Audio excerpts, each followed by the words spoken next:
Jeff, the host of the Gridiron.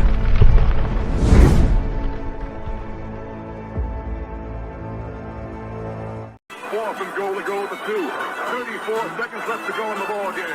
This is the play right now. Takes the snap. Targeted goes in. Targeted all alone. And the quarterback keeps. Wow, what a call. Nobody touched him. All right, and welcome to the Gridiron. If you can give this video a thumbs up or maybe share this video, that would be absolutely freaking phenomenal. If you subscribe to my channel, thank you. If not, please go down below, hit the subscribe button, hit that bell icon. That way, next time I go live, if I put a video out, you'll be notified. And it's free of charge. What do you got to lose? It's totally free of charge. But if you are subscribed to my channel, thank you. If you want to help support my channel out, description box below is a link. It takes you to my membership page. I got 3 different membership levels. Each one has their own little perks to them. So once again, if you want to help support my channel out, it would mean so much to me. And I thank you in advance. Thank you. And finally, just underneath that, somewhere in the description box, is another link. Takes you to my Facebook group. It's called the New York Giants Gridiron. It's my Facebook group. We have over 9,600 members in the group. It is doing simply marvelous, might I add. Basically, if I'm alive and breathing, and if I got internet access, I'm putting stuff in this group down there 365. It's called the New York Giants, the Gridiron. It's my Facebook group. Please join it. You will not be dissatisfied. I promise. Well, Shane saw, Shane Kyle, whatever you want to say. I'm sure it's something he's always certainly looking forward to.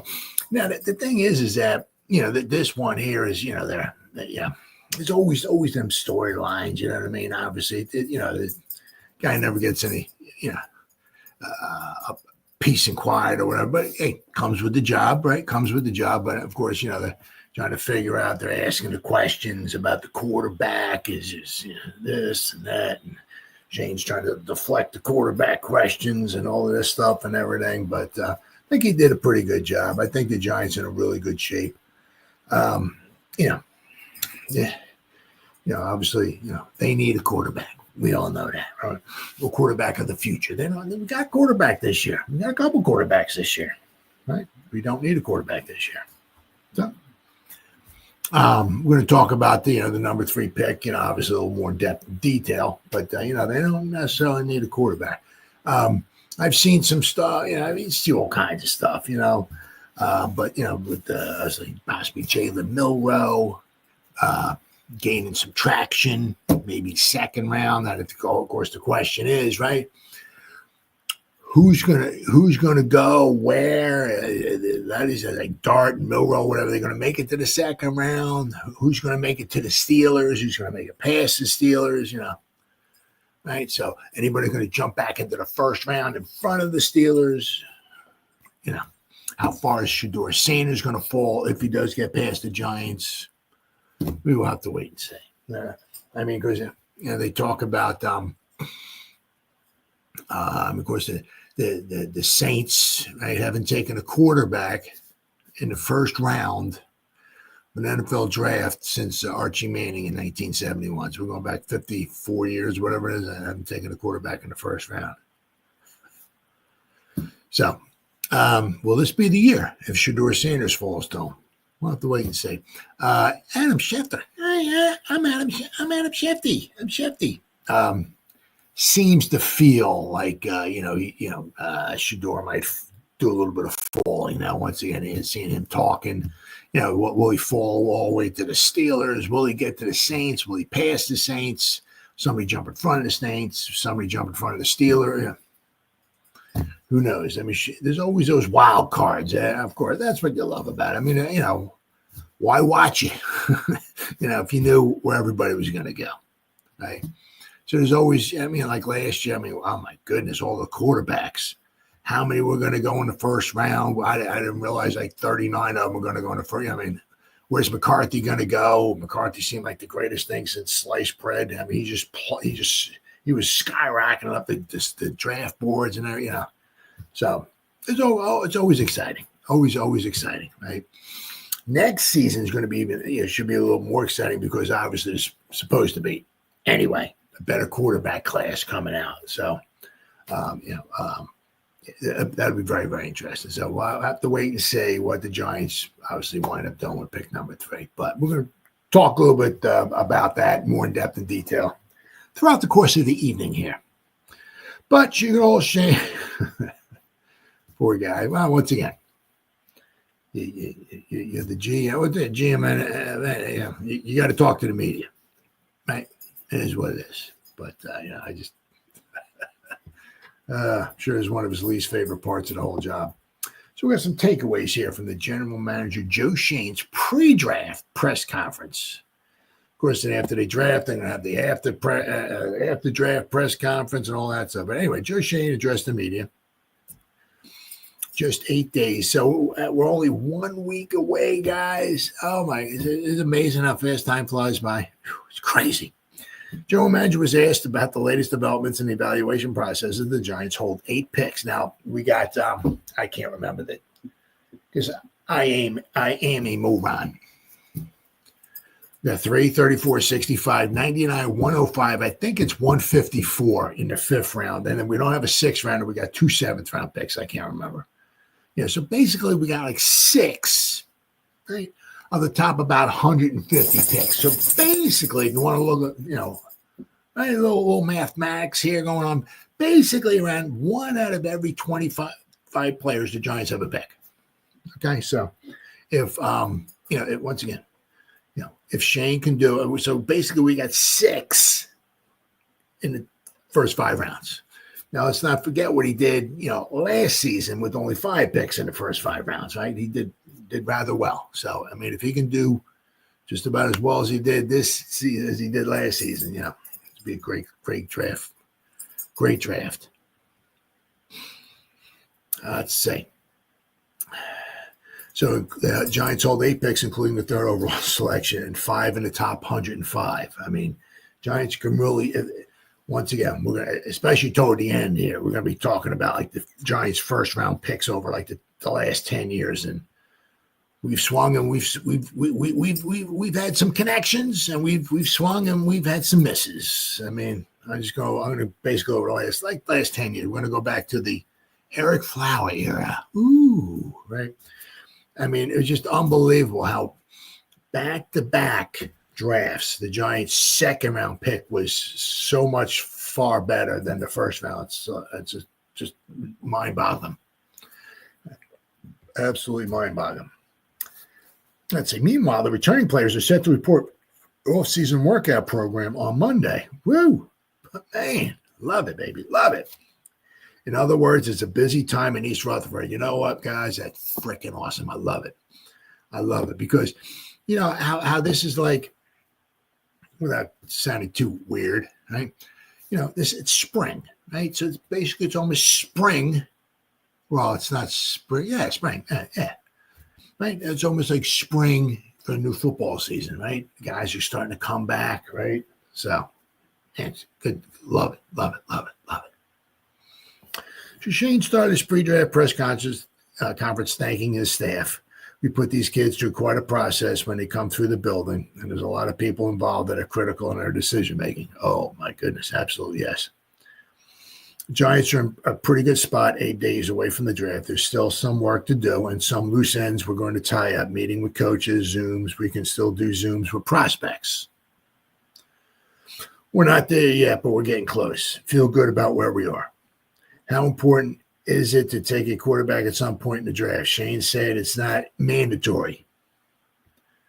All right. So, which it's really not. The Giants, I don't want to say they're this right now, people may not want to hear it, but, they do have quarterbacks to lead them through this season. Do they have a quarterback in the future going forward, who can be the Giants starter for the next 10 years? No, absolutely not. But, right. Due to the free agent signings of Wilson and Winston, he likes the makeup of the room. I think the 2 guys we signed have played a lot of ball. He said they got a lot of skins on the wall. And they also talked about Tommy Chick and Carla Parmesan, who actually, won some football games a couple years ago. Right? Shane says there is depth to the quarterback class. They will take one if the board lines up, but but they're not backed into a corner.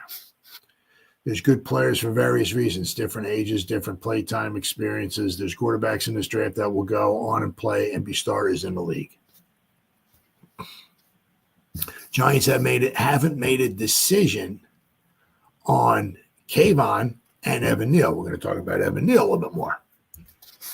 That will likely come up after the draft. The deadline for the clubs to exercise a fifth-year option for the players selected in the first round of the 2022 draft is May 1st.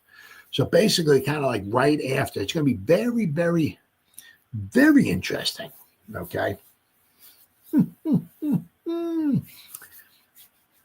right after the draft is up, right, just say the Giants take Carter. Giants exercise the fifth-year option on Kayvon. Is Kayvon, Hall of Fame or this? No.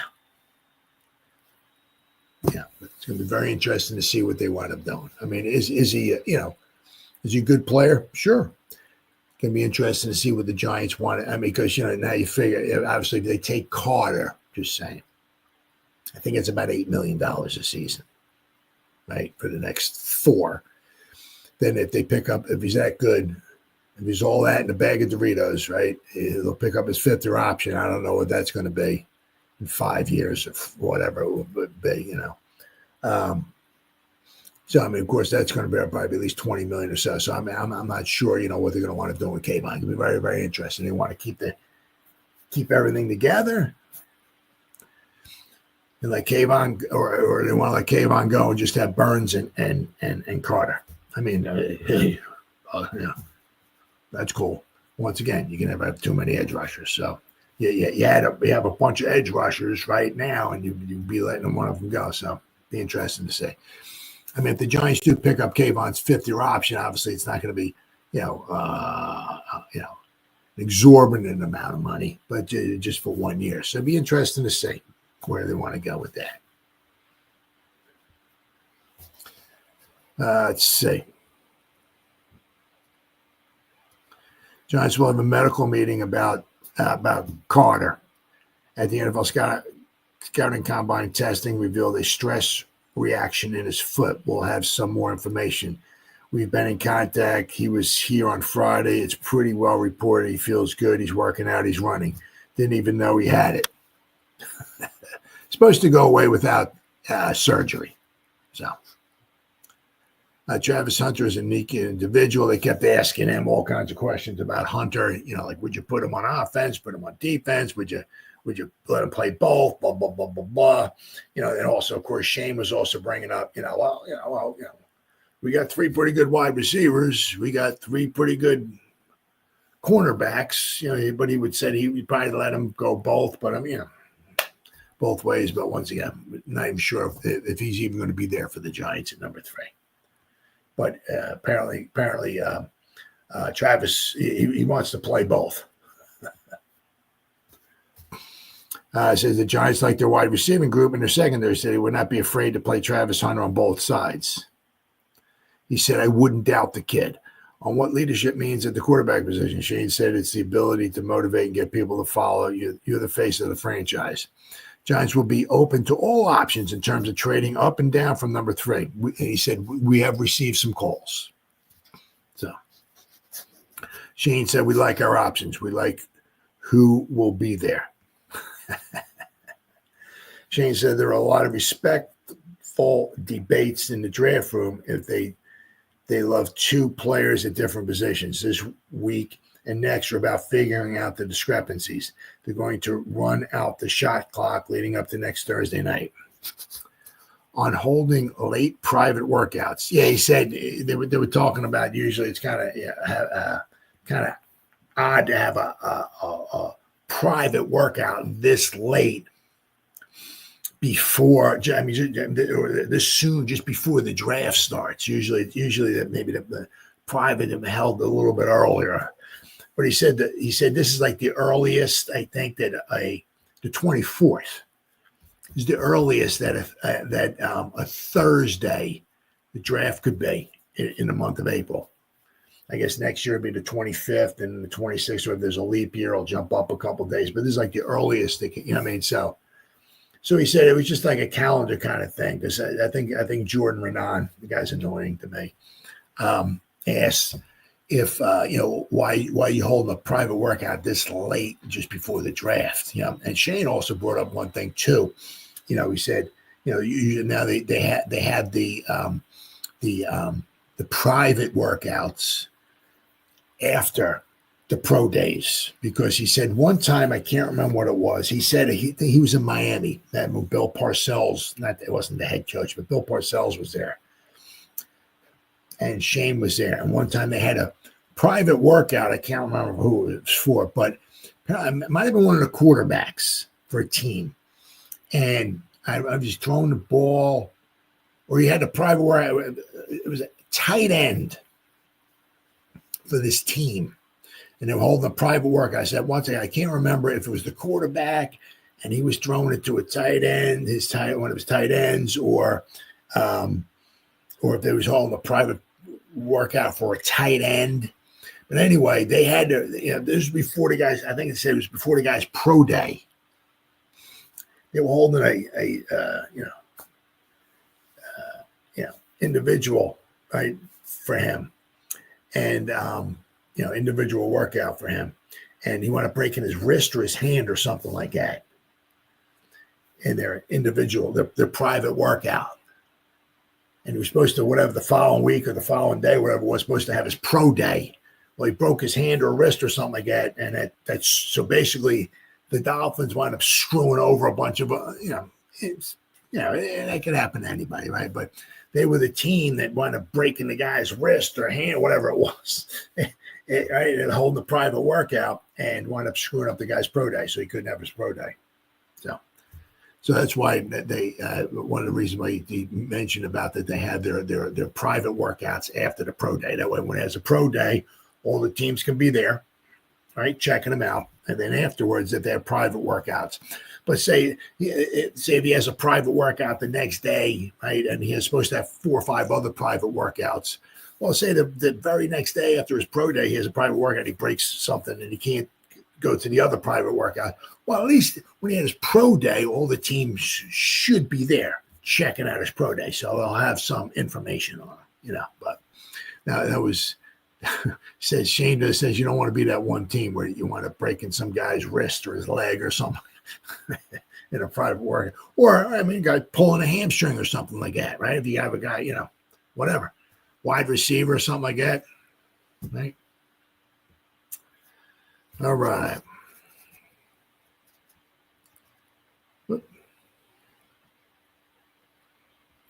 Let's see here.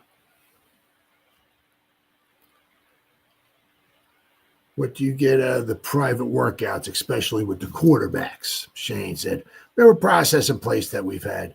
This dates back to when Dabs and I worked together in Miami. I remember Andy Dalton and Ryan Mallett, some of those guys. It's a pretty thorough process in place that we believe in, and we've seen the results play out at the position.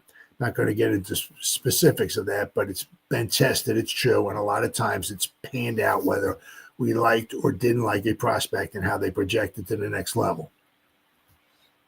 They asked him, you discussed right from the beginning about the importance of improving the quarterback position. You signed a couple of veterans, right? How important is it for the Giants to select a quarterback at some point in this draft? Shane said, with the signing of those 2 players, right, I think we put ourselves in a position where I don't think it's mandatory or something with our feet to the fire that we have to do. I think the 2 guys we signed have played a lot of ball, which they have. And he said, I like the 2 guys that we have, and Tommy DeVito's still in there, and he's won some games for us too, and he's still developing.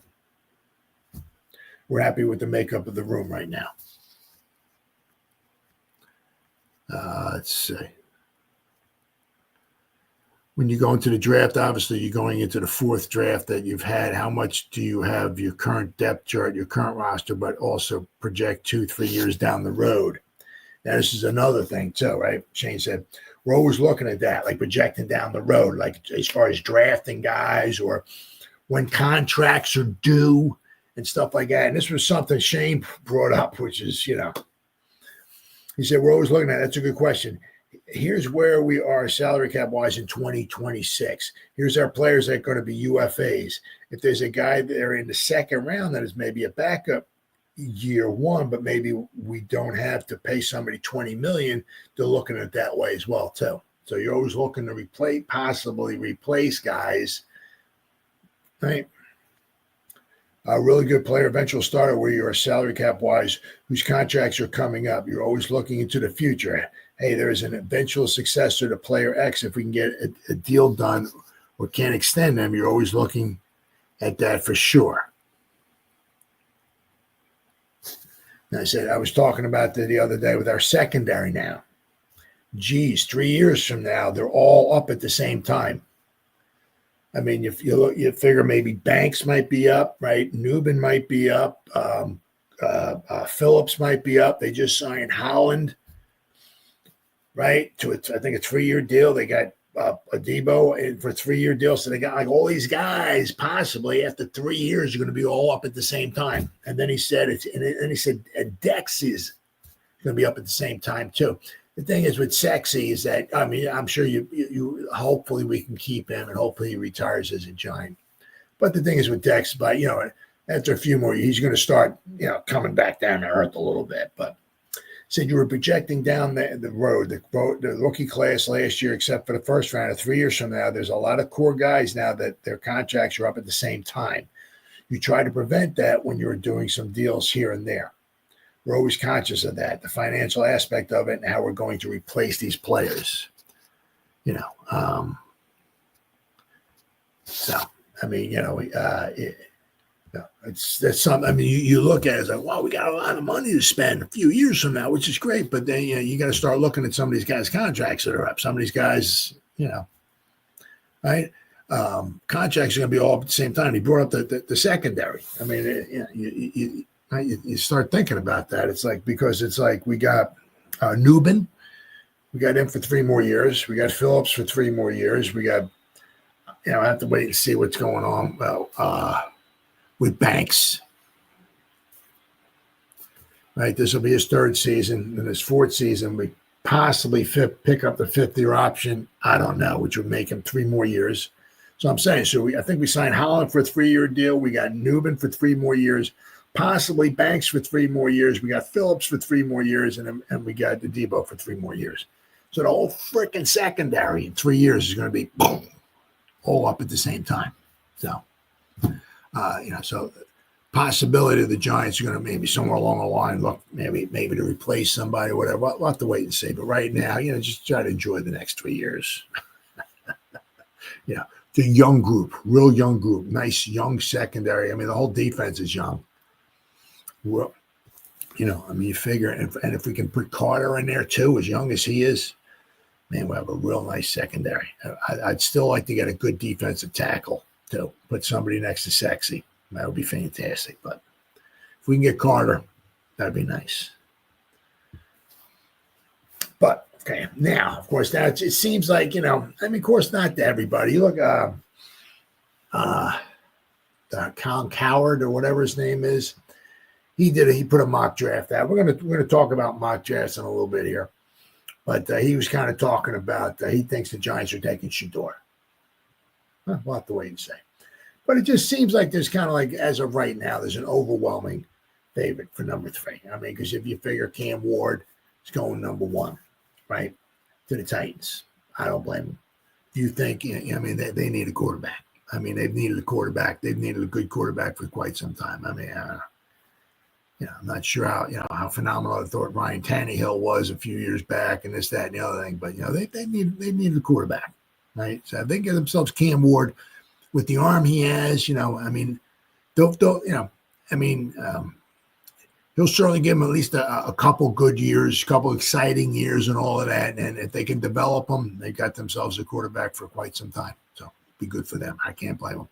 Then the Browns take Hunter. Can't blame him either. I mean, you got a guy that, it's not like, well, he's not a bad wide receiver. All right. And he can play a little corner for you. Just don't ask him to, put him on the number 1 corner or the number. Maybe if you got the dime package in there and he's the 38th cornerback, you can throw him in there. Yeah, he's all right. No, guy's good on both sides of the ball. And it's like, I don't know. Is he going to be a wide receiver or a corner? I don't know. So I wouldn't blame him at all taking Hunter. But once again, that would leave the Giants with Carter. Was one thing Shane said in his presser. He said you're going to never have too many edge rushers. He said, what do the Eagles do? Right? What they have? They had four guys rushing the quarterback all the time. And so, right? So something you can't have too many edge rushers. So we got an easy decision for the Giants revealed ahead of the 2025 NFL Draft. Giants have a conundrum on their hands. After signing veterans Russell Wilson and Jameson Winston during free agency, the Giants don't have to take a quarterback with the number 3 overall pick in the upcoming draft. Well, but I mean, they don't have to, but I mean, I don't even know if they would. I mean, it has to marry up. You know what I'm saying? The guy's got to be worthy of the pick. If he's not worthy of the pick, you're reaching. You're not reaching with Carter.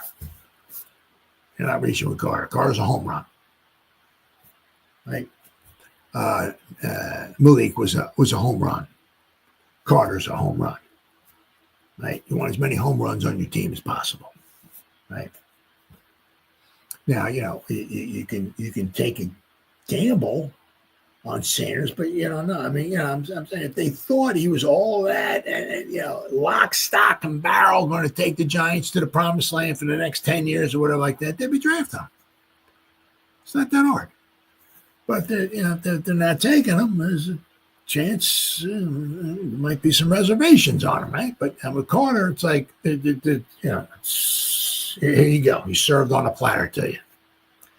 Dying to see what the Giants pass rush could look like this season. I mean, remember last year? Remember we what was it? I can't remember how many weeks, 5, 6, 7 weeks or whatever it was. We were leading the league in sacks and all that. Of course, then we had guys started getting injured, right? Kayvon was injured, right? But for a while we were leading the league in sacks.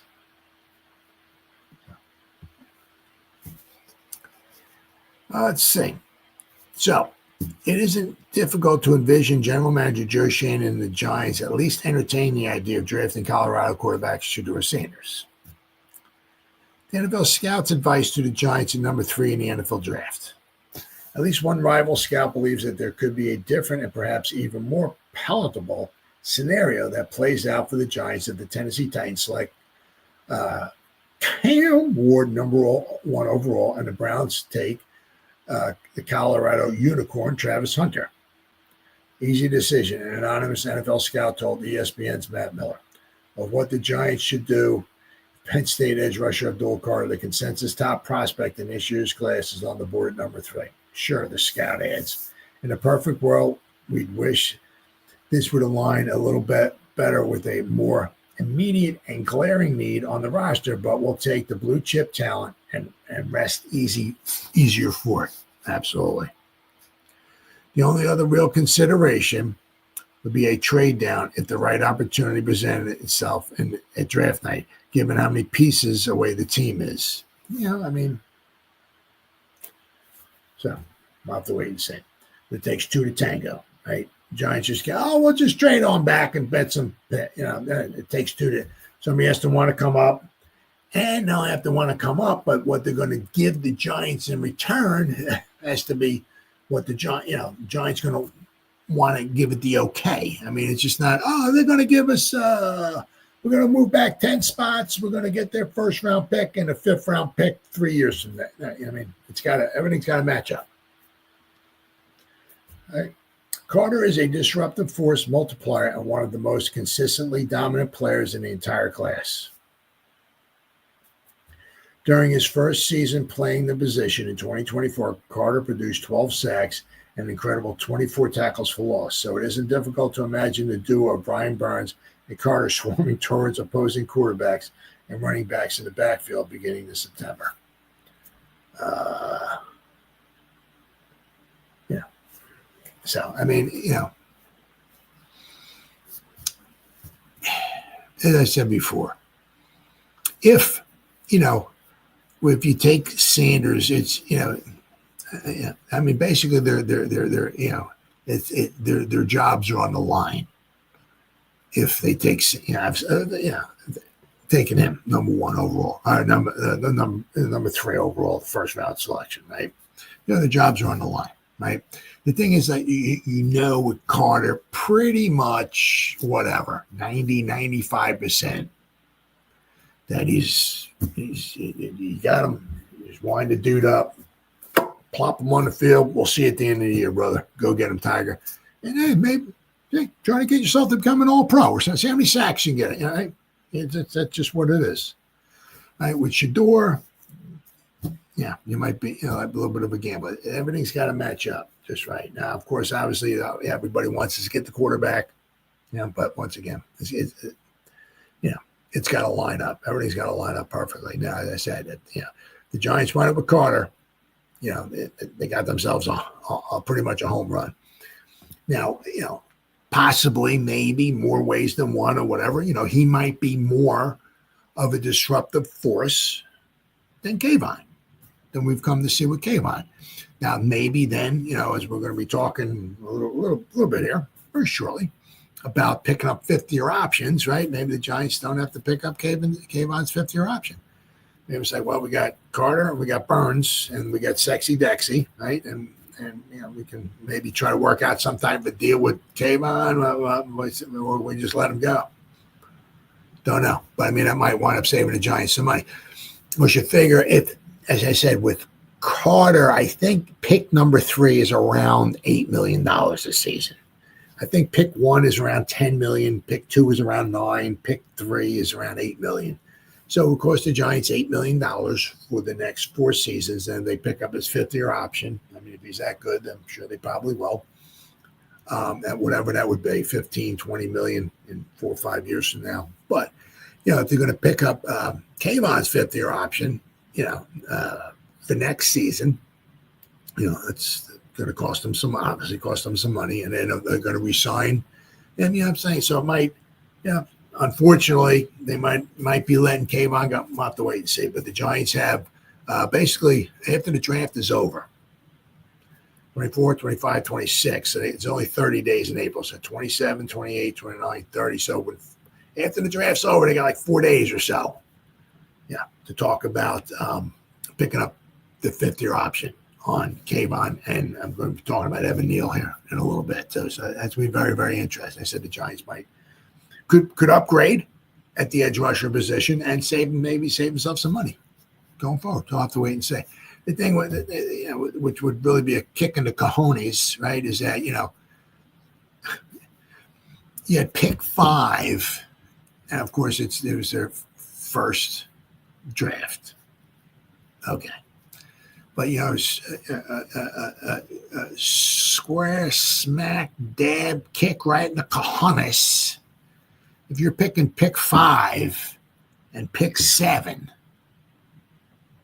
not many teams get to do that, right? And you maybe you don't pick up the fifth-year option on either one of them. I mean, but once again, that was their first draft. A lot of, Shane kind of came in. He's like, I don't know who my scouts. Oh, yeah, how you doing? I'm Joe Schoen. I mean, they didn't have much of a system in place and this, that, and the other thing and all. But hopefully, as I said, once he's got his scouting down, I mean, as I said, he did seem to do pretty good last year in the draft. Let's hope he can do better this year, as well this season. If he can do as well this season in the draft, that would be fantastic. Now, I seen this.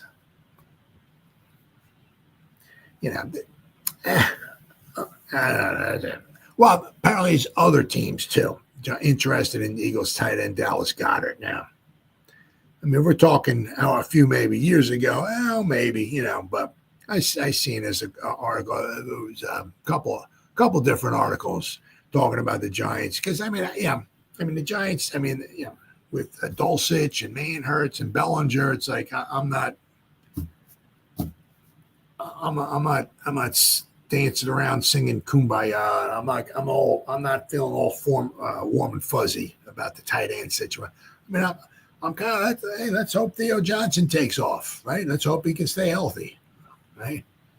But, that's one of the positions the Giants, could use to upgrade at. But apparently the Eagles are maybe thinking about trading away Dallas Goedert. Now, also talking about in this article, or I think I got two articles here, is that the compensation that the Eagles will get in return for a draft pick or so, when that doesn't maybe necessarily have to be this year. And that's one nice thing. The Eagles can stockpile picks maybe for next season. That's what happens when you're the Eagles are usually that good. You don't need the draft picks this year. But let's see here. Eagles news. Giants reportedly among teams to show interest in Dallas Goedert trade. Yeah.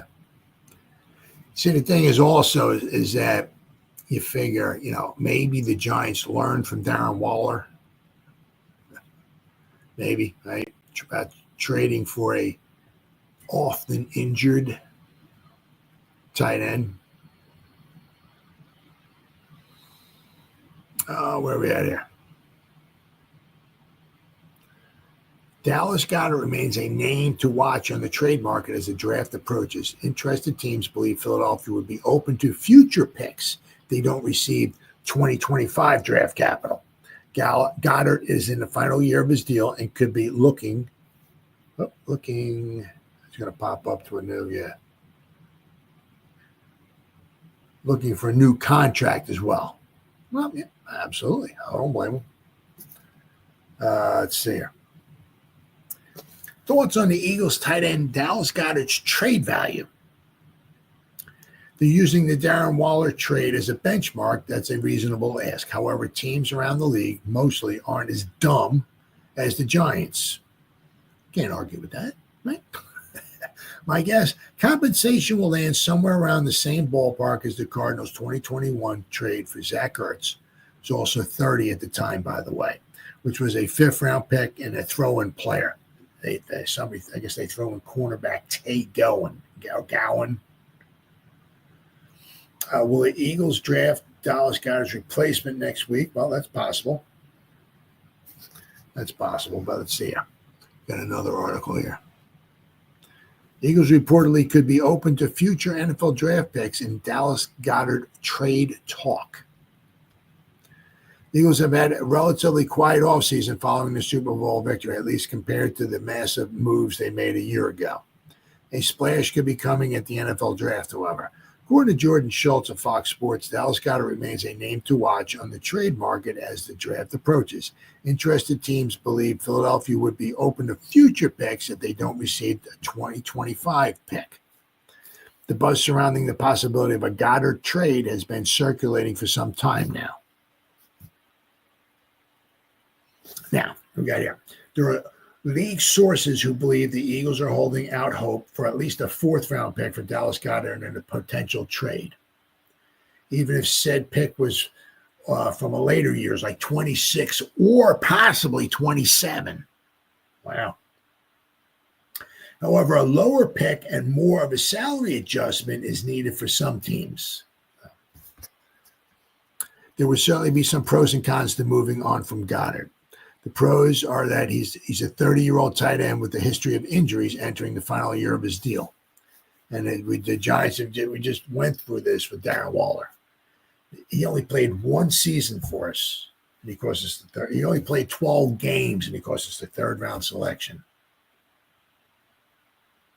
Man, just think about, right, the good draft class that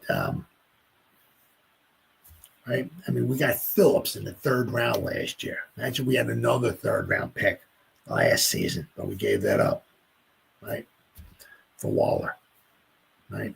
So, I mean, I've seen this. It's just something good to read, talk about and all of that, but I can't see the Giants trading draft capital for an often injured tight end.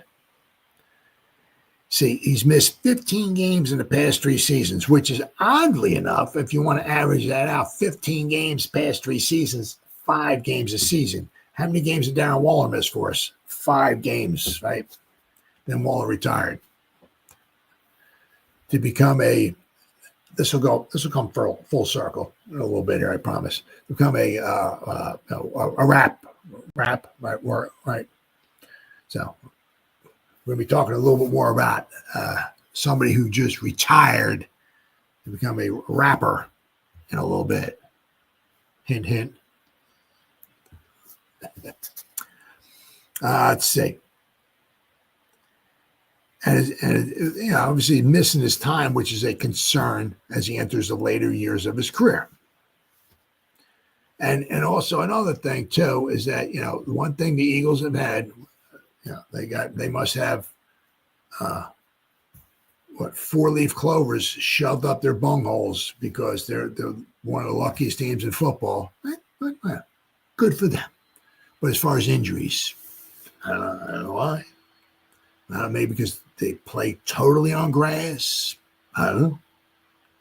But they're very least injured team. The last time they went to the Super Bowl when they lost to the Chiefs, they were hardly injured at all. Last season, they didn't have a lot of injuries. So you got a guy somehow on a team that doesn't get injured who gets injured. So what's he going to do if he comes to the Giants? Right? The kind is that Goddard remains productive when healthy. Right? Tall guy. I mean, he was an extremely important playmaker for the Eagles in their postseason run, catching 17 passes for 215 yards and a touchdown in 4 playoff games. He's also a very good blocker alongside being a solid weapon in the passing game. But the Eagles have had to make some tough financial decisions this offseason to maintain a healthy salary cap going forward, letting players like defensive tackle Milton Williams, defensive end Josh Sweat, and guard Mekhi Becton, among others, walk in free agency. They also released veteran cornerback Darius Slay Jr. The Eagles had to do so in part because they were a team that made major financial commitments to running back Saquon Barkley and off-ball linebacker Zach Bond. So they have the Eagles have some financial decisions to come make. I can't remember. I mean, I'm sure they'll wind up doing something with the numbers and this, that, and the other thing, because that's what Howie Roseman does. He all pushes money down the road. One of the reasons why the Eagles have such a good team. They can't afford their players, so they have like 6 or 7 or 8 guys that have like all void years on the end of their contract because they can't afford to pay them. They just push all the money down the road. Well, I think it's 2028, somewhere around there. As of right now, they owe Jalen Hurts about $97.5 million. That's a lot of money. Because once again, they can't afford to pay them. It's all pushed down the road, right? So they have some commitments coming up. I said that's going to be one of them. So I mean, trying to maybe get rid of Dallas Goedert and maybe the beautiful thing about what the Eagles are, right, is that they only have 1 or 2 or 3 whatever holes, right? So they can, it's like, well, we need this, and we need 3 people, right? So in the first round, we'll get this guy. In the second round, we'll get this guy. In the third round, now we don't have any holes. And then the rest of the draft, we'll maybe get some depth, maybe some better depth or something or whatever. But I mean, that's the one I think with the Eagles, right? I mean, they can let a few guys go. They have a few holes and they fill them up with the first few rounds or whatever. It's not with the Giants. The Giants, well, we have 37 holes. We have 5 draft picks, so. We still have 30 holes after, unfortunately, that's the way the Giants are. But the Eagles are in a very good position. The Eagles also have, the capability, too, of, taking a guy, say, in the first round, even if he's not going to maybe necessarily be a starter right away. But it's like, well, one of our defensive linemen is going to retire or something like that in a year or two or whatever. So let's get his replacement now, right? So when he's gone, this guy can just step in and take his place, So the Eagles are in a very, very good position, right, drafting. So, but, I mean, as far as this Dallas Goedert thing, I can't, I just, sure, somebody going to trade for him? No, maybe. It would be the Giants. I don't know. I think they would learn their lesson from the Darren Waller thing. I mean, Darren Waller, when healthy, was pretty good. He was a nice weapon, but he came here, 12 games, cost us a third-round selection. I can't see the Giants dishing out money to Dallas Goedert, who's missed a bunch of time over the past 3 years, giving out a fourth and fifth-round pick. And also the thing is, is that, it's not only so much that, but it's not like the guy is still on his rookie deal or something where he's only owed $2 million a season or something. No, I mean, if we trade for him, this would be his last season. And if you trade for a guy, right, you trade a fourth to fifth round pick and then you let him walk away the next season without re-signing him, what'd you do that for? So you're almost backing yourself into the corner, right? If you trade a draft pick for a guy in his final season of his contract, you're almost like, really pressured to re-sign the guy. And the guy's not going to sign for $2-3 million. The Giants do need to upgrade their tight end position. But, we can go about it, I'm sure, different ways. And it doesn't necessarily, we got a lot of holes. It doesn't have to be this year.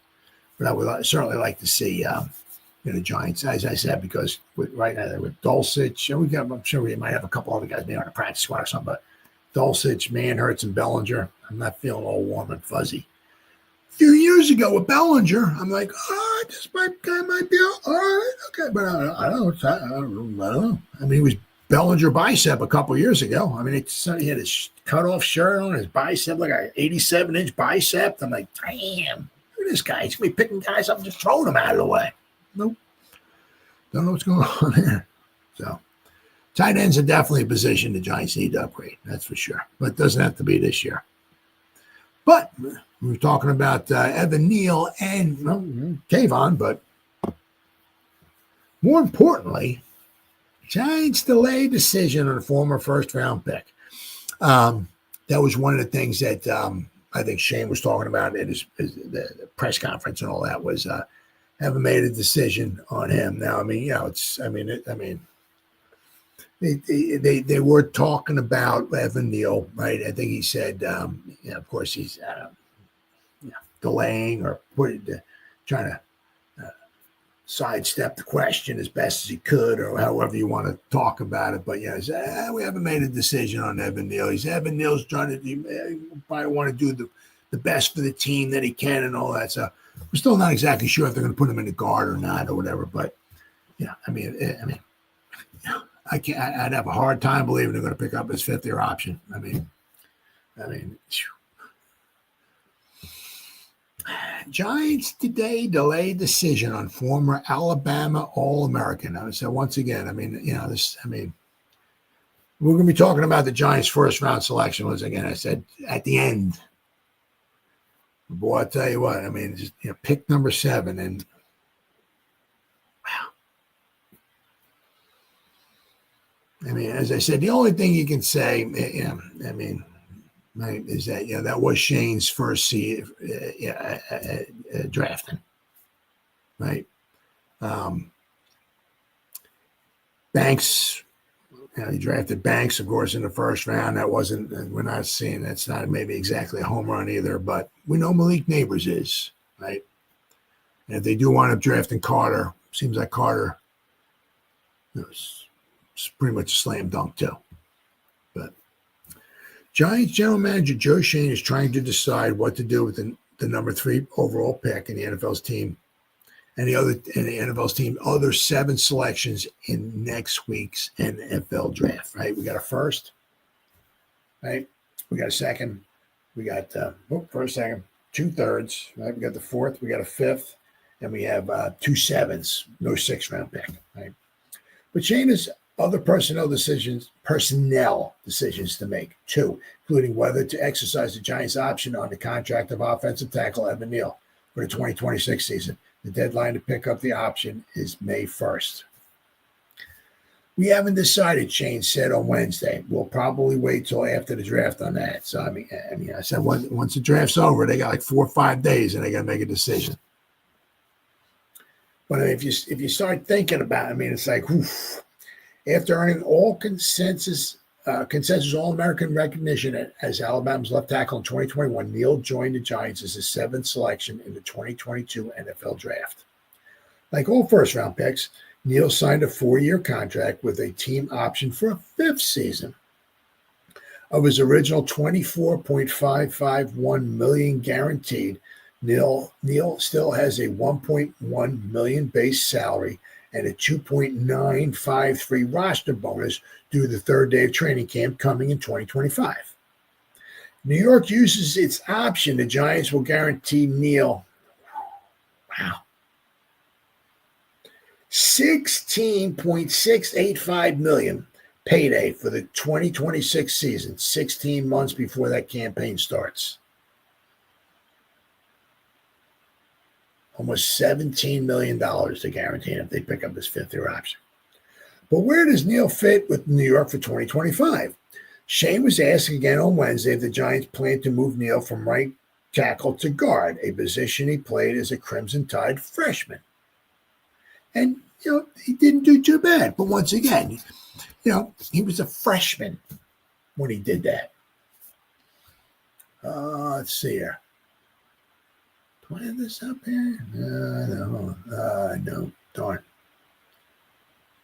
Thought I had the Pro Football PFF up there, but show his grades and all that and everything. But he's going to do whatever he can do to help the organization and do what's best for the Giants, Shane said. He's motivated. He's had a good offseason. He's been working hard. We're excited to get him back in here, and he's going to do whatever he can to help us. Neal's 3-year tenure with New York began with 7 straight starts and ended with 7 straight starts until he missed the Giants' 2024 season finale because of a hip and rib injuries. In between, Neal missed 22 of New York's 44 regular season games. After missing 4 games in 2022 and 10 games in 2023, Neal had ankle surgery on January 2nd, 2024, spent the first 3 weeks of training camp on the physically unable to perform list, and opened the season as the backup to free agent signee Jermaine Illuminor at right tackle. Neal returned to the starting spot on November 10th when Illuminor moved to left tackle after Andrew Thomas sustained a season-ending injury. Neal's $16.685 million price tag for 2026 is the average of the 3rd through 25th highest salaries among offensive linemen over the past 5 seasons. 5th-year options come in 4 designations, and Neal is the most inexpensive of the tiers. Thank goodness, or he cost even more money. The levels include players who have been selected to at least 2 Pro Bowls on the original ballot for the All-Star event. Yeah, that ain't happening with Neal. The next level, players who have been selected for 1 Pro Bowl on the original ballot. That's not happening.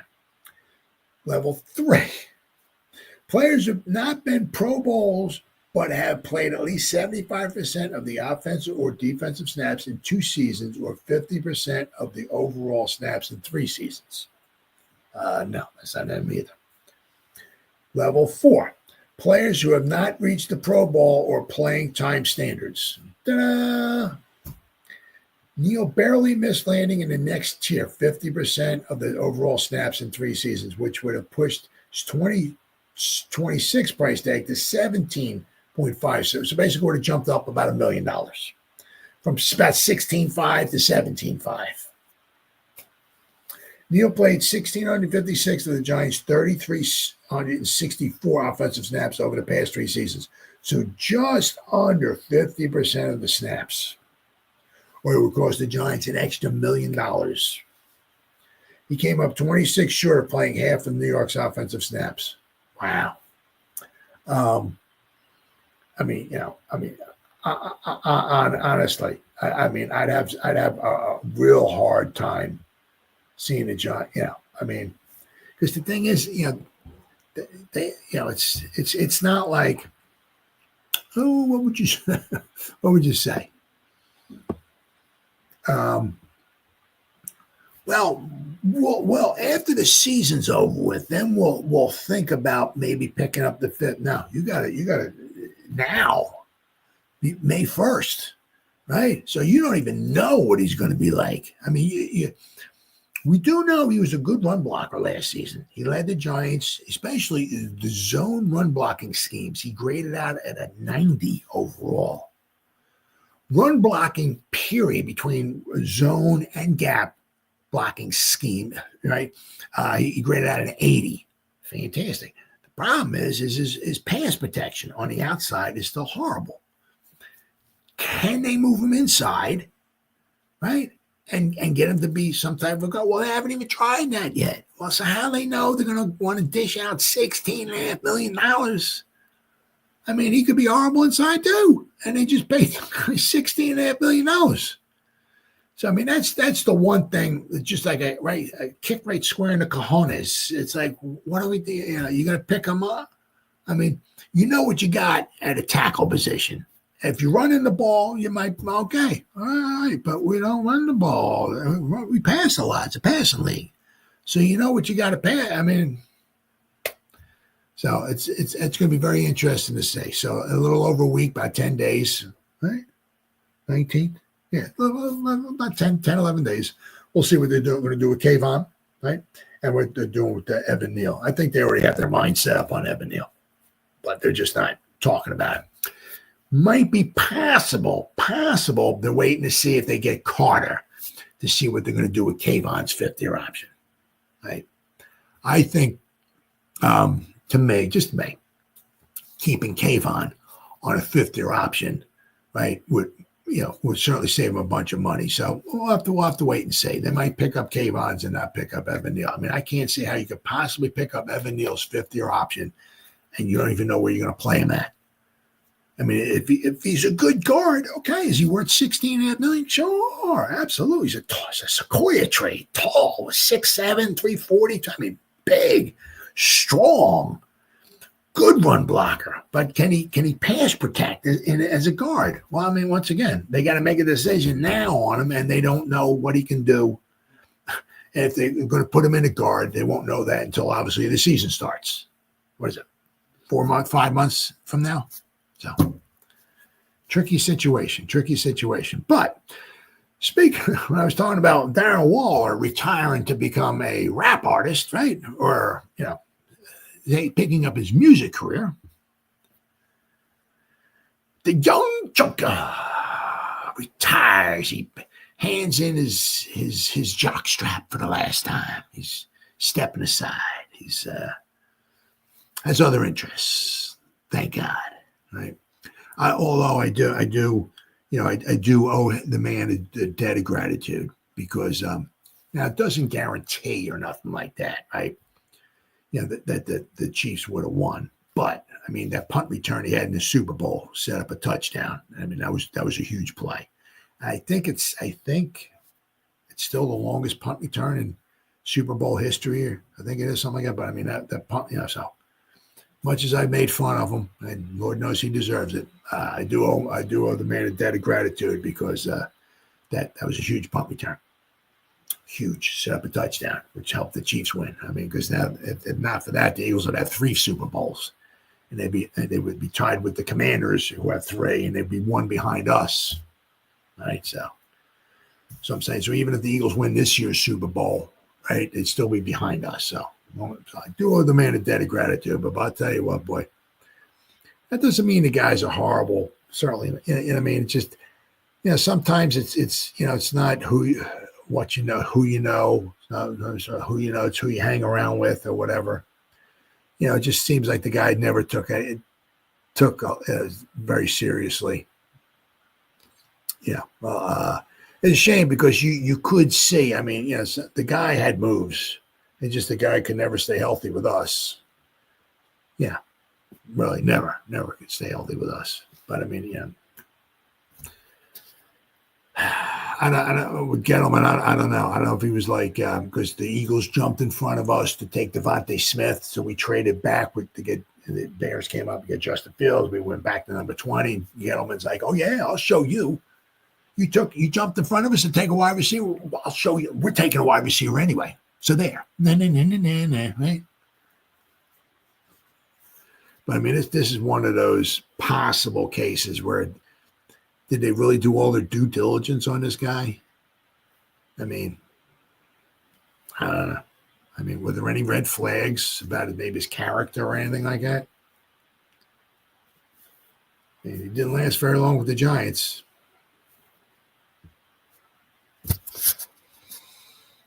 Kadarius Toney says he's leaving football to pursue his rap career, which is definitely a better fit. Well, I must, I don't listen to rap. I don't listen to much music like that. But if I did listen to one of his songs. There was a little video. I think he's driving around. I think it's a Lamborghini he's driving around. It's purple, I think it was. But if I ever wanted to listen to the N word, all I got to do is listen to one of his songs. Oh yeah. Thinking about a 10-second clip, I heard the N word about 315 times. So. Needless to say, I won't be buying any of his albums. But Kadarius Toney, a former first-round NFL receiver, is ditching the gridiron for the rap game. Wish to do nothing but the best. Right? Now going by Young Joker, he's leaning hard into music after a fairly terrible NFL career and off-field troubles. Once hyped as an athletic freak, which he was, Toney flopped with the Giants, where teammates questioned his commitment, asking if he cared more about the recording studio than the field. His ambitions always seemed murky. Toney bounced from the Giants to the Chiefs, where he won 2 Super Bowls, though he contributed little. Later with the Browns, he played sparingly, appearing in 3 games with 2 rushing attempts and 4 punt returns for 44 yards. His grand NFL highlight was a 65-yard punt return in the Super Bowl, the longest in Super Bowl history during the Chiefs' first clash with the Eagles. But Toney's career was marred by blunders, like muffing a punt and earning a taunting call in a Cleveland game where he played just 2 snaps. Nicknamed Young Drops for his catching struggles, Toney also faced scrutiny in Kansas City, where he was released after being accused of faking an injury. Off the field, he made headlines for the wrong reasons, including an arrest earlier this year over allegations of strangling his girlfriend. Oh, there you go. That's classy. That's really good. So finally on Thursday, Toney announced his NFL retirement via Instagram and dropped a new song. Now he's got a Sixers jersey on. They're a pack of losers, so. But maybe the rap game was his true calling after all. Well, I don't know. Let's see. Chiefs 2-time Super Bowl champ Kadarius Toney retires for his rap career. Kadarius Toney played 35 NFL games, recorded 82 catches for 760 yards and 3 touchdowns. During his rookie season, Toney had 39 receptions for 420 yards and no touchdowns. That was the Giants' first-round pick. And the thing was also with that is that, the Giants obviously got another first-round pick from the Bears, but that didn't really materialize either. And the Giants could add 2. I can't remember who was in that draft with Toney, maybe after him and all of that maybe we could have gotten, right? But Gettleman screwed that one up. But I'm saying, but then the following year we got another first-round pick from the Bears. That didn't really materialize in anything either. We could have had 2 good picks in the first round. Big key contributors on it, right? Despite his talent and early promise, Toney's career was marred by inconsistency and injury, leaving many to question his ability to transition into a successful rap career. Toney is transitioning from professional football to the music industry. His announcement follows a series of lackluster seasons in the NFL, raising curiosity about his future in entertainment. Toney will focus on developing his music career, potentially capitalizing on his NFL fame to gain initial traction as a rapper. Kadarius Toney's departure from the NFL highlights the unpredictability of athletes' career. underscoring the challenge of transforming to new fields while leveraging past successes. Well, but they put that stuff in the question all, but it's how much did he did he really put all he could into it? No. Basically, he took his, I guess, is what, 2021, right? It's 4 years. Nobody's picking up his fifth-year option, so it's just 4 years, right? All the money was guaranteed, so he got all the money, right? Now he's bye-bye. So it's going to be interesting to see. I hope not. I hope not. I hope he takes off and does well and makes lots of money and all that stuff. But it'd be interesting to see if, like, whatever, 3, 4, 5 years down the road, if he's struggling financially, if he spent all his money and he's he's living on the street, not on the street, but if he's living a bad life. It's going to be interesting to see. But you gotta kind of wonder, was the guy's heart in one of the first things I remember about the guy was reading. It was something. One of his shoe or shoes didn't fit, and was running around in the 2021. It was Judge's final season. He was running around his first day of training camp. I think it was with no shoes on. There was something wrong with his shoes, and it just after that, it was just one thing after the. It was just. I couldn't even talk sometimes. It was just absolutely amazing how, like, he had one injury and then you wait for that to subside and finally that one, and then boom, something else popped up. And I'm like, and then boom, something else popped up. It was always some type of injury. It was just unbelievable. And then finally you get him on the field and like just a miracle. God parted the Red Sea, and Moses is walking the people through the Red Sea as the walls of the sea are up here. Kadarius Toney's on the field against the Cowboys, right? Remember that game? 10 catches, whatever, 189 yards, right? We see what Moses can do, right? Right? And then he gets into a fight at the end of the game, hits the dude and gets kicked out of the game, and it just unbelievable. The talent was there. It just was the heart there. I highly doubt it. But I said, regardless, I always owe the guy a small debt of gratitude because that punt return he had against the Eagles. That was a huge punt return, led to a touchdown, and led to the Kansas City Chiefs beating the Eagles. So I always owe him that because I'm about 20 minutes from Philadelphia and I hate the Eagles and their fans. So I owe Kadarius that much anyway. But speaking of the draft, right? It's only 1 week away, guys. Man. And the thing I also like about this time of the season too is then all of a sudden the guys start coming back. You got the OTAs and this, that. No, they got like little mini camps. You got the rookie mini camps. You got this. So basically, there's only like 5 weeks or so, right? Throughout the course of the whole season, where there's like almost like nothing going on. I can't remember what the dates are. It's like June 10th to July 20th or whatever the heck those 5. There's like 5 weeks, right? It's like, but the one thing is that after those 5 weeks are up, right? It's on. Training camp starts, Hall of Fame game, preseason, it's on, right? But so we've got a lot of mock drafts. I'll like one mock draft, my one and only mock draft. That's all I'm doing. I'm just mocking the Giants 7 round. They're 8 picks. That's it. So, but we got mock drafts here, and some of these mock drafts are like somebody like 815th mock draft where they change them like every other day. So, but we got a lot of guys taking. Giants are taking Abdul Carter, number 3. Not everybody, but so the Giants draft picks, right? Obviously, round 1, so we got pick 3. Round 2, we got 34. Round 3, we got 65. So we have the 3rd pick in the 1st round, 2nd pick in the 2nd round, and then the 1st pick in the 3rd round. Then, of course, we also have the 3rd round compensatory pick, which is number 99.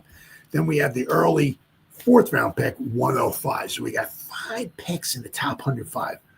if he can, if he can do as well as he did last season with these first 5 picks, that would be huge. Add 5 really good players to this round, that would be huge, huge. Of course, then round 5 from Seattle, we got pick 154. Then we have round 7, we have pick 219, and then we have a pick from Buffalo, which is 246, which is like almost Mr. Irrelevant. It's a late pick. But all right, so we got I don't even know how many guys there are. A lot of guys here who got their mock drafts. This is just the first pick, right? Pick 3. So Mel Kiper Jr. has just taken Abdul Carter.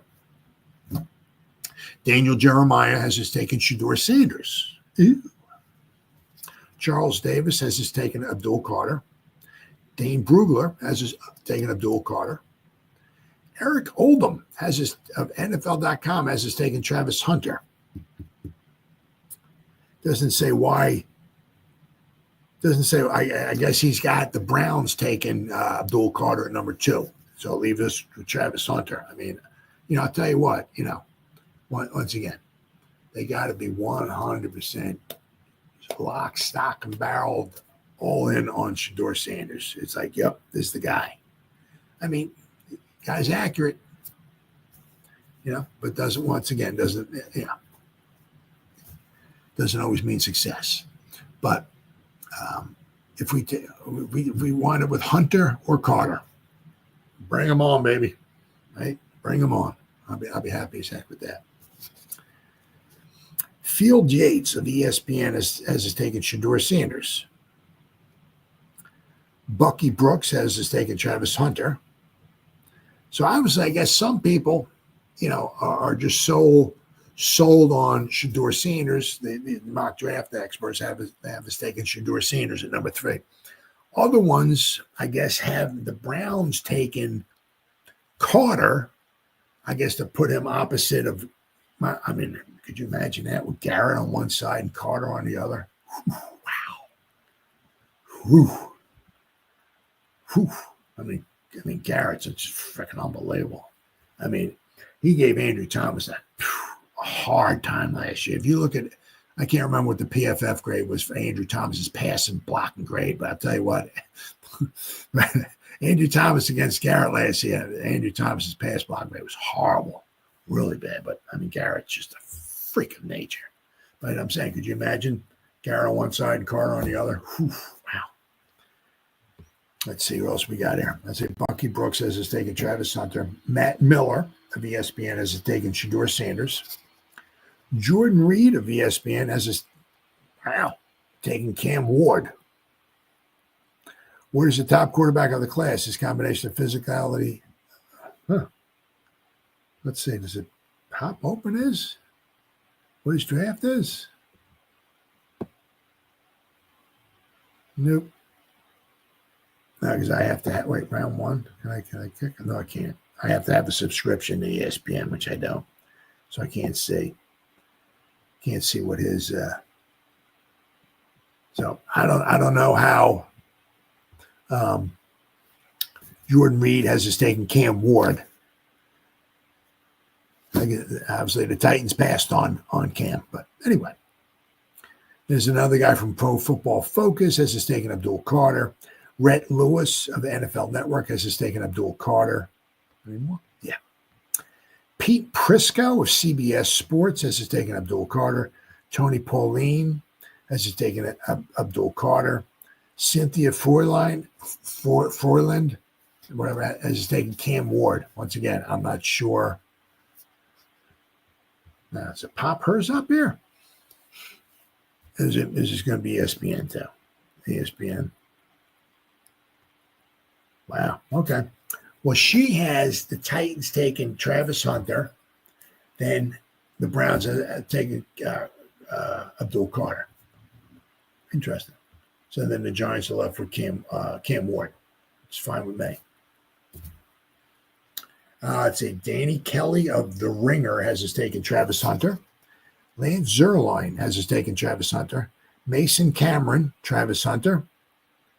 Now the guy from this one, has us taking Mason Graham, the defensive tackle from Michigan. Now, that would be pretty cool because you're putting him right next to Sexy Dexy. The only thing I'm wondering is I wonder, let's see, this guy, Nick Baumgardner from The Athletic. What does he have? Does it show? No. Okay, I have to. Nope, not doing that. I got to sign up for a subscription to The Athletic. I ain't paying for that. Chad Reuter has us taking Shedeur Sanders, Trevor Sikkema, Travis Hunter. Somebody else guys that's taking Cam Ward, Abdul Carter, Shedeur Sanders, Travis Hunter, Abdul Carter. So a lot of Abdul Carters and some Travis Hunters. Then a guy, Chris Trapezow from CBS Sports, has us taking Membo, the tackle from Missouri. Now, I've seen that. Membo is a powerful block with elite testing numbers. Let's see, Hunter, Sanders, Carter, Cam Ward, and Abdul Carter. So a lot of Carters, a lot of Carters, right? So, but once again, a lot of it also depends upon, who's going to be there. Can't take Carter if he's not there. Right? Can't take Hunter if he's not there. Can't take Cam Ward if he's not there. So we'll have to wait and see. But I mean, as far as just all the stuff I've been hearing anyway, right?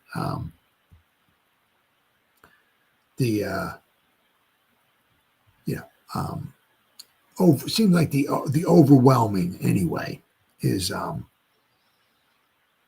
Cam Ward going number one, right? And of course, then you got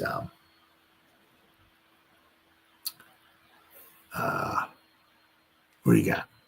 There you go. Travis Hunter going number two, and then at least was with Abdul Carter. Now, as I said, once again, the Giants going to take Sanders. Who knows, right? All right, now this leads us up to our what I wanted to talk about a little bit earlier anyway. Right, so the Giants need to hit pick 3 out of the park, like what they did last season with Malik Neighbors. Need to hit this baby out of the park because I mean, if you go back, I'd like to, we've had some good hits, right? We've had a couple good hits. But I'll tell you what, boy, if you go back to just like the last 10 drafts, right? 15, 16, 17, 18, 19, 20, 21, 22, 23. There's 10 drafts, on some shaky grounds. And the thing is, the one thing it just makes it even kind of worse is that, some of these picks, we're in the top 10 and we're swinging and missing. And we've had, and what, 2 of them, we had multiple picks in the first round.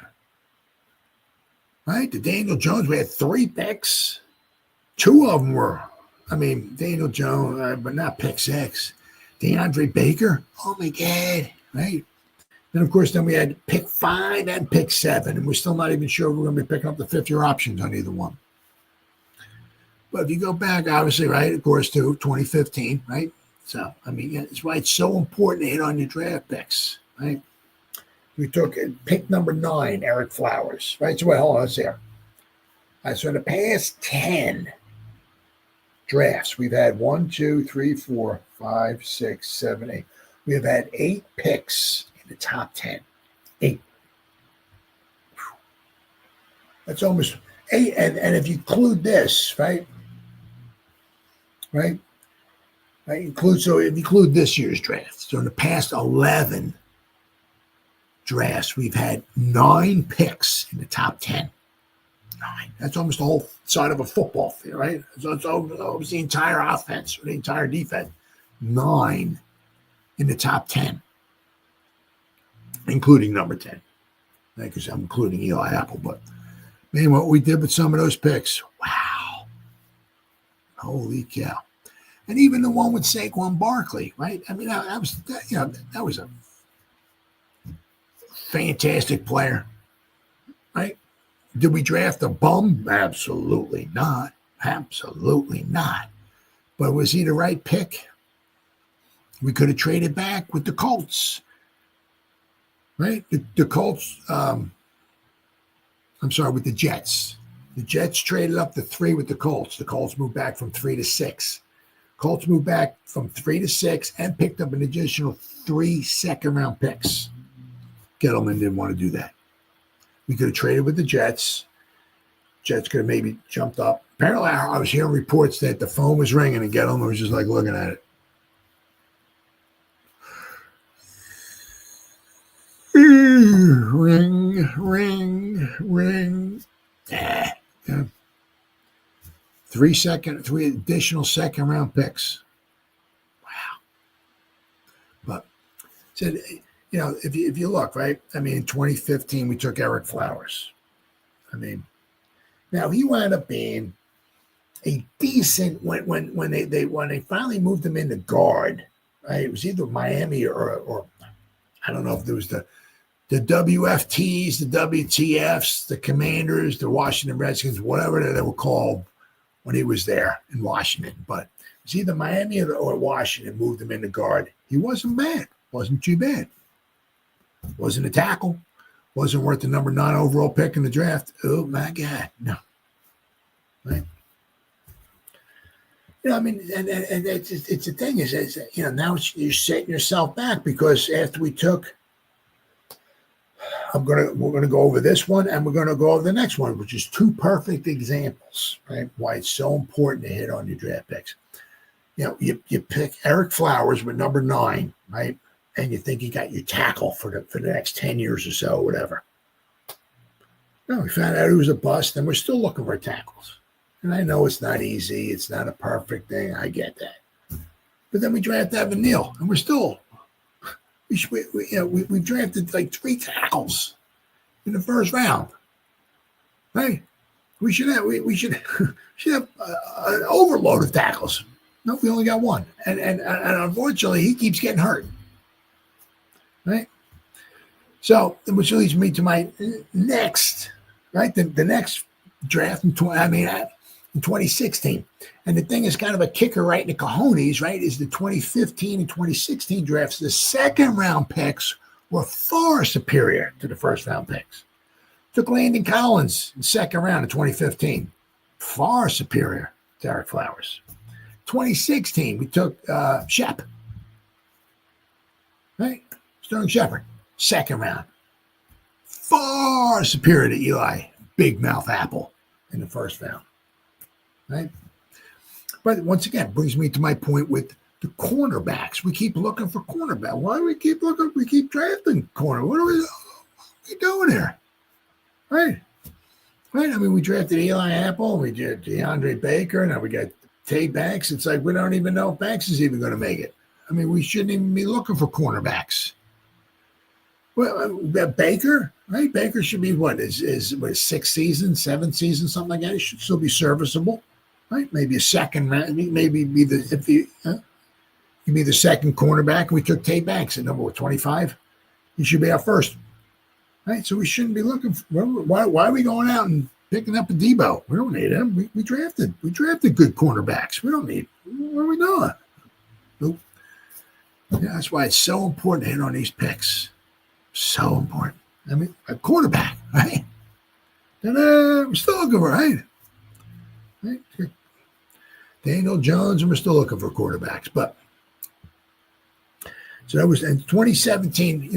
We had Evan Ingram. Now, of course, certain situations, he did do rather well with the Jaguars. Right? That's because Peterson. He incorporates the tight end into his offense more than what the Giants did. But Ingram did have his dropsies with us and all that. But one year, I mean, he had over 100 catches with the Jaguars. He was a mismatch. He was a mismatch. He had his good moments. He had his bad moments. But, then, of course, 2018, we took Saquon once again. Now, the thing was with Saquon, we certainly didn't take a bum of a player, that's for sure. We talk a A1 player and A1 attitude, personality, all that stuff. Fantastic. But was that what the Giants needed at the time? No. But Gettleman was right. I mean, if Saquon keeps doing what he's doing with the Eagles, because they have a fantastic offensive line, I mean, you can see Saquon possibly maybe going in the Hall of Fame. He has another 4 or 5 years at 2,000 yards rushing the season. He might go in all the way. Yeah. But, all right, so we had 2018 with Saquon. Then, of course, in 2019, at least 2019, right? At least we got Sexy Dexy. Now, I'll tell you what. The only one is Weinmeister. Is it Arnie or Arnie Weinmeister, I believe it is. It's the only guy I can think defensive tackle that was any better than Sexy. Arnie, he played in the All-American Football Conference 48 and 49. He was with the Giants for 4 seasons. Then he went to the CFL, played 2 final seasons. So he played 4 seasons with the Giants. He's in the Hall of Fame. I mean, he was that good. He was real. Number 53, I think it was his number. 53 or 54, his number. He played 4 seasons with the Giants, and he's in the Hall of Fame. I mean, I think he might be the only one I can think of as far as defensive tackles who are more dominating, who wore Giants jersey than Sexy. I mean, we've had some good ones, of course, but not as dominant as Sexy. Absolutely not. But I said, so we did draft him. But, I mean, we drafted 3 guys in the first round. One of them, made 1 year? I mean, and then, of course, Daniel Jones. I mean, Daniel Jones is not a horrible quarterback. I think we, with his injuries and all that, I think that really affected him. But is he a quarterback at, worthy number 6 to take a team to a Super Bowl and all? I think we found out that answer. But, I mean, that draft, all right, then we got, should say 2020, we took Andrew Thomas, fantastic, wonderful, great left tackle. The problem is now can the guy ever stay healthy ever again? But there's no question he's a very good left tackle for us. Then, of course, we took Kadarius Toney in 2021, right? And he just retired. Then, of course, we took 2022. We took Kayvon and Evan Neal, and we don't even know if either one of those guys is going to be around for his 5th-year option. We'll have to wait and see what they think, right? But once again, that was Shane's first draft. You hate to give the guy a mulligan, but I mean, again, pick 5 and pick 7. I mean, Evan Neal, pick 7. Wow. Yeah. To me, Kayvon, is he worth pick 5 in the draft? No. Would I like him to be better? Yeah, absolutely. But then we took then we traded up to pick 24. Okay, I thought it was 25, but I guess apparently here it says pick 24. We took Tay Banks. Of course, we got Malik Neighbors last season, so that was a home run. That's why it would be so. If we wanted to take in like Carter or Hunter, that would be almost like another home run. But I mean, with Tay Banks, after 2 seasons, he's already been demoted to cornerback number 2. Right? And once again, so wide, so important. Why are we looking for cornerbacks? We drafted Eli Apple, we got Baker, we got right? I mean, we drafted 3 cornerbacks in the past 10 drafts in the first round, and like possibly none of them are first round worthy cornerbacks. Right? And this is one thing that obviously the Shane was talking about here.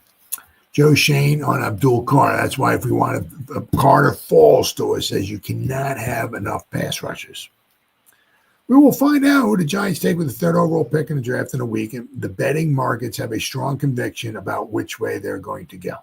Edge rusher Abdul Carter is the heavy favorite to be general manager Joe Schoen's choice in Green Bay, and the Penn State product was a topic of conversation at Schoen's final pre-draft press conference on Wednesday. Schoen said the team will have their final medical meetings on prospects, but suggested they feel comfortable with Carter's health after meetings with him last week. Now, that's also another one of the things, too. That's another one of the things. One thing, we don't see the medicals. Nobody sees the medicals. The team see the medicals. So there's something in there that, some of the stuff we don't know about, right?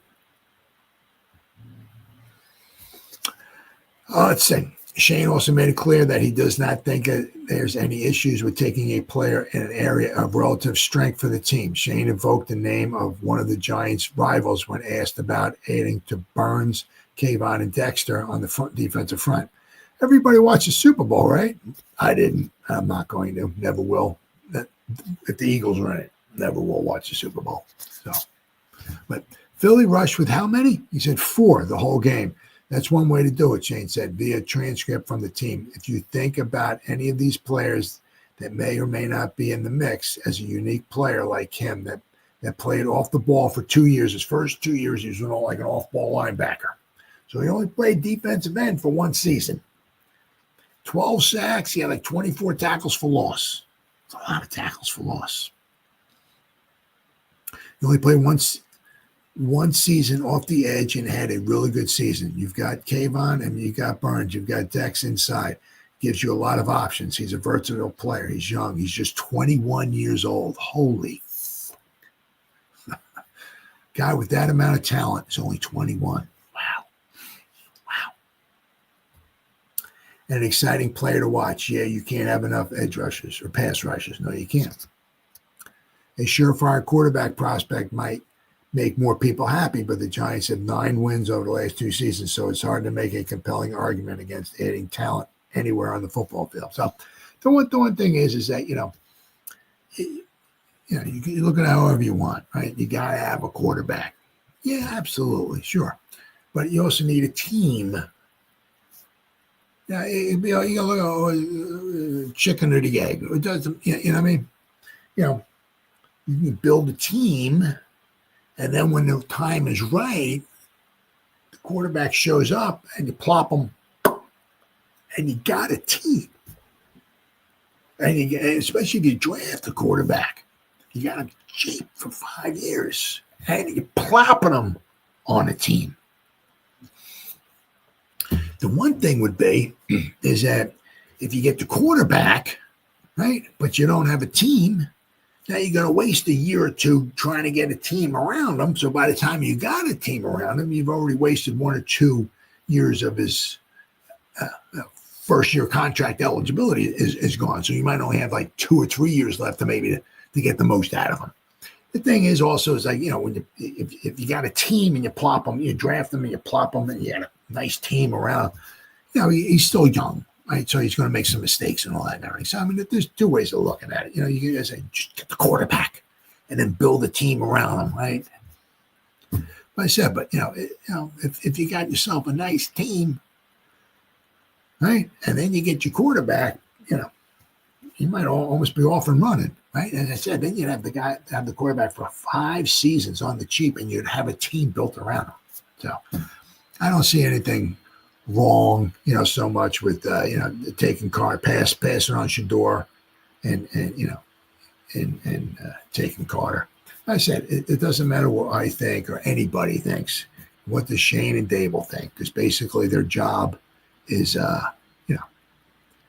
is on the line. So if they take Sanders at number 3 and they're wrong, it's going to cost them their job. So they have to be 100% sure, right? That Sanders is the guy. So, but I mean, it doesn't mean that the Giants, because they have 2 third-round picks, right? Let's not forget, right? They, if they want to jump back into the first round and grab a quarterback, they can do that. And if they do that, right? They can give up maybe their second round, maybe a third-round pick, 1 of the 2 third round, and maybe a pick from maybe next year or something like that. They want to jump way back into the first round, right? Then they drafted Jackson Dart or Milrow, one of those guys, right? And they would have them for 5 seasons, though, right? So they might have their cake and eat it too. They might be able to get that super blue chip player in Carter or Hunter, and then still jump back into the first round and get themselves a quarterback. It's going to be really interesting to see how far Sanders slides. And it's also going to be really interesting to see where does Dart and Milrow want to fall. How far did they make it through the first round or what? Be interesting to see. And also be interesting to see if one of those guys falls to the Giants in number 34, what do the Giants do? Right? Very, very interesting. All right, and finally here, I seen this article. This is the state of the Giants' defensive line. That goes over in depth and detail of a lot of the Giants' defensive line. Kind of shows you the talks about the Giants, their starters. Let's see if I can share the screen here. All right, share screen. Let's see here. Oh, there we go. All right. As I said, I would absolutely love the Giants could get somebody like in the second or third round, because we got 2 picks in the third round, right? Second or third round, get somebody, get a real good defensive lineman to put. I mean, we've got a couple good ones, but also let's not forget too, right? If we got Kayvon, right? We got Burnsy. If we get Carter, we got Golston. We got 4 real nice edge rushers, defensive ends, whatever you want to call them. What we don't really have, okay, we got Sexy, and then we got some other guys next to them. What we don't have is like a 3-technique defensive tackle, right? That's what we can really use, right? So if we could take one of those guys in the second or third round, that would be fantastic. Because once again, I keep saying this all the time. Let's get Sexy some help next to him, all right, while he's still in his prime. Because he's up here right now, right? He's up here. He's still all-pro, Pro Bowl, level. Somewhere along the line, he's going to start, going downhill a little bit, right? It's inevitable. Sexy's not going to be with us for the next 412 years. Okay, so. All right, so the Giants, last offseason, the Giants made a big splash at the start of free agency with the acquisition of Brian Burns. Absolutely.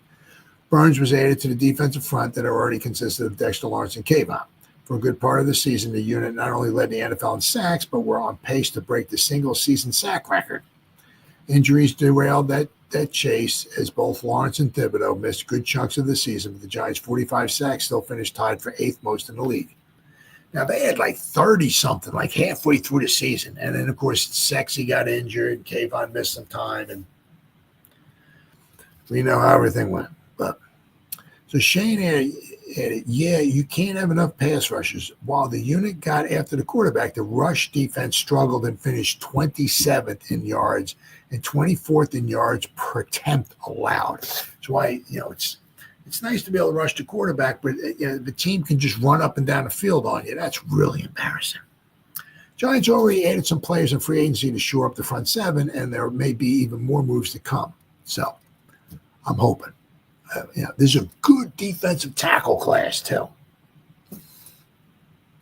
So you got game-by-game starters, right?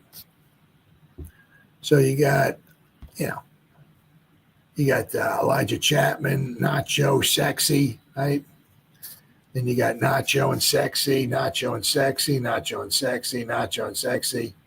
Then you got DJ, Nacho, and Dexter, Sexy, Dexy, right? So basically, for the most part, and until Sexy got injured, right, which is right here, the Dallas game, and after that, Sexy was gone for the rest of the season, right? But it was Sexy and Nacho, okay? Now I mean, Nacho seems like a real nice guy, great attitude, positive, happy, go, all that stuff. But he was supposed to come in here and be able to help stop the run. And obviously, I'm not saying it's all on him, but I mean, we have not been able to stop the run.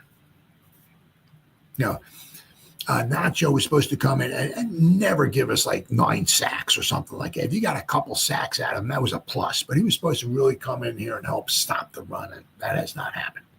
We need somebody who can stop the run. And I don't even know the guys that we brought in free agency are big, huge time run stoppers.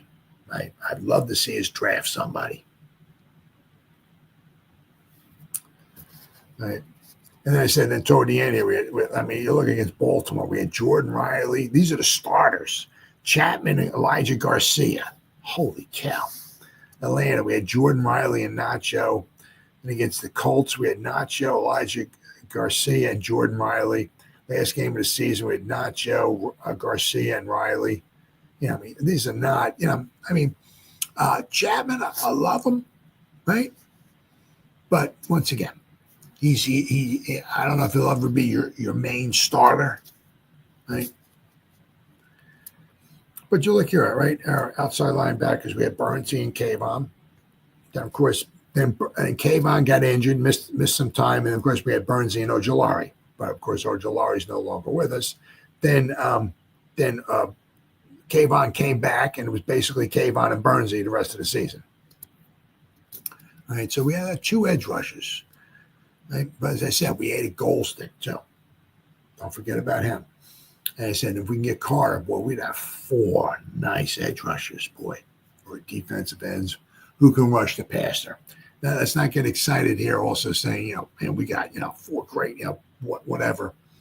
How did I stop sharing? I did. Yeah.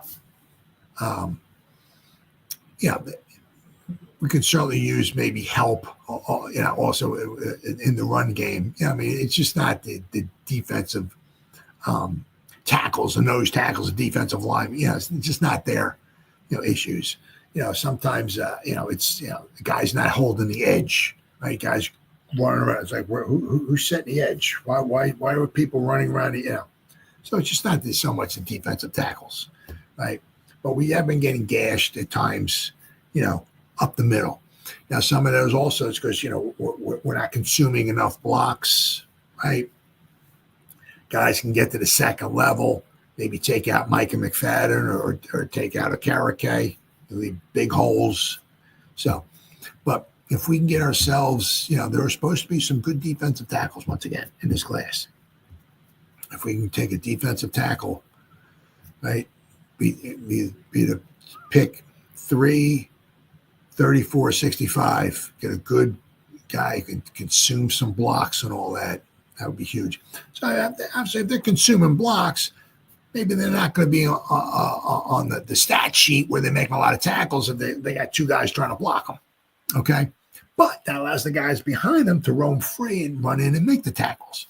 That'd be also very interesting to see, too, once again. It's like if Karake can get back to maybe the way he was a couple seasons ago when Wink was in here. Now, once again, maybe it's the different style of defenses that they're running.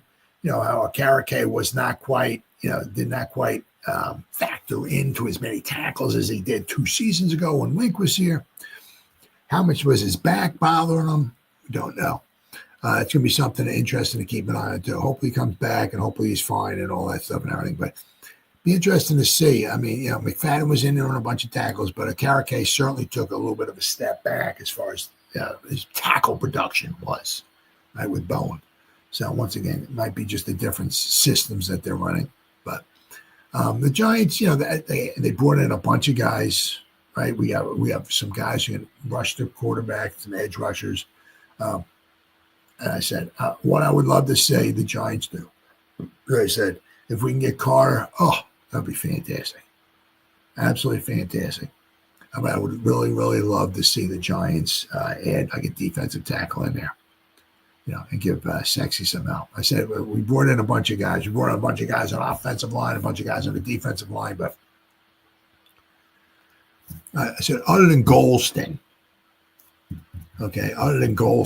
right, there's nobody really on the defensive line that we brought in that really excites me too much. So, all right, guys, it's been 1 hour and 43 minutes. Wow.